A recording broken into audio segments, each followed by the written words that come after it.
Sestry, veriaci, včera sme mali to najvyšší apoštoli Peter a Pavol, to sú také piliere cirkvi.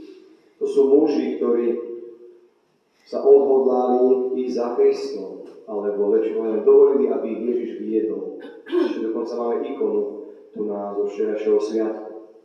Dnes máme všetkých tých 12 mužov. A to sú tí, ktorí tiež boli povolaní. Dokonca počuli sme každé to meno. Ježiš si osobne vyberá.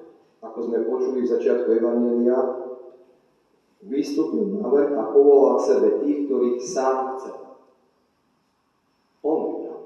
Nikto mu neradí. Jedine Otec. Ježiš sám ich vyberá. Dokonca, viete, takto bol vybratý aj prvý pápež. Kým? Samým Kristom. A to je Peter, skala. Lebo sa volal Šimon, syn Jonáša. A nakoniec mu Ježiš zmení meno Peter, to je skala, na tejto skale postaví svoju cirkev. Vieme dobre, že teraz bola voľba konklave pápeža, to už vyberali kardináli spomedzi svojho kardinálskeho zboru. Do konklave môže ísť každý kardinál, ktorý je kardinálom a nemá 80 rokov.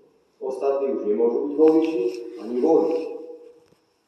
Ale voliť a zvolený môže byť kardinál, ktorý nemá deň konkláve 70, nemá 80 rokov, má iba 79, ktorý môže ísť. A keby na druhý deň mal, môže ísť. Keby dneska začne konkláve, zajtra má 80 rokov, dneska môže ísť. Už sa to nepočíta. Deň mal si toľko, ideš. Jeden deň, nie? To je ale šťastie, lebo nie každý kardinál zažije takúto udalosť byť tam a voliť pápeža hlavu katolíckej cirkvi. Takže my sme toho boli svedkami, viete, to nie každá generácia, lebo vieme, že tu nám bol pápež Jan Paul II 27 rokov bol, takže viete, to sme akými čakali, nepoznali sme to a teraz zrazu sme mali i Benedikta, i Františka, i Leva, takže ja si trošku rádi, že wow, čo sa to robí, že som to zažil, áno, možno, a zase to bude pauza, možno máme to na 30 rokov, keď Boh mu dá zdravičko. Možno bude 30 rokov ten pápež, keď bude svet stáť. Takže zase naše deti a možno niektoré generácie nebudú vedieť, čo to je konkláve. My sme to zažili. Takže, ale nie o tom chcem rozprávať. Hovoriť o veciach, ktoré nám hovoria dnešný sviatok. Takže dneska máme všetkých tých 12. Je to život cirkvi. Život cirkvi. Zoberte si ako manželstvo. Chceš mi povedať, že ti to ocko vybral toho manžela, alebo ty? Alebo to ti svokra ti vybrala? Deti, ktoré máš.